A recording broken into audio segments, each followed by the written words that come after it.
रसिक हो, नमस्कार. पुन्हा एक बार आपल्याला सगळ्यांना दीपावलीच्या हार्दिक शुभेच्छा. दिवाळी सार्थ कशी करावी, सुस्वर कशी करावी याचा एक सुंदर असा पाठ संदेश प्रतिष्ठाननं गेली काही वर्ष अनुबोध या संस्थेच्या माध्यमातून आपल्याला घालून दिलेला आहे.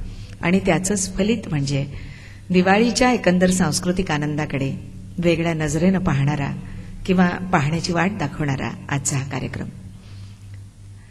मंगेशकर हे खऱ्याखुऱ्या रसिकांसाठी केवळ आडनाव नाही, तर भावसंगीतातला तो एक महामंत्र आहे, आनंदाचं खनू आहे.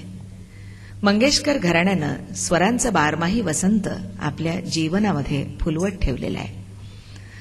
मंगेशकर या आडनावाचा नुसता उच्चार केला आणि मग त्याच्या आधी लता, आशा, उषा, मीना, हृदयनाथ अशी संबोधनं लावली की आपल्याला काहीतरी खूप अभिरुची संपन्न, वेगळ्या वाटेनं जाणारं आणि खणखणीत बंद्या रुपयासारखं ऐकायला मिळणार आहे याची नोंद आपलं मन गेल्या पिढ्यानपिढ्या घेत आहे.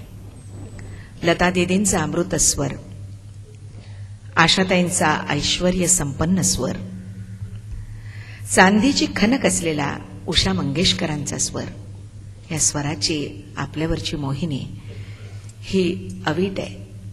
आणि म्हणूनच आजच्या या पहाटेला ज्या गणेशाच्या वंदनेनं, श्लोकानं आपण प्रारंभ केला, तो आपल्या कानामध्ये आजही तसाच संजीवन असलेला स्वर आणि त्या स्वराच्या सम्राज्ञी ज्येष्ठ पार्श्वगायिका उषाताई मंगेशकर यांच्याबरोबर गप्पा करता करता मिळालीच तर त्यांच्याकडून, नाहीतर आमच्या या गायकांकडून त्यांची काही गाणी ऐकवण्याचा आमचा मानस. एका व्यक्तित्वाची जडणघडण होते तेव्हा त्याच्यात हे सगळेच रंग मिसळलेले असतात, आपल्या मात्यापित्यांकडून त्याला मिळालेले असतात.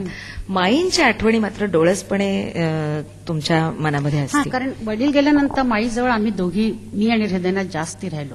हृदयनाथ आजारी होता, पाय खराब होता त्याचा, आणि दीदी काम करायची, दीदी बरोबर सोबत म्हणून मीना ती जायची, मी आशा ती, आणखी हृदयनाथ माई बरोबर असायची.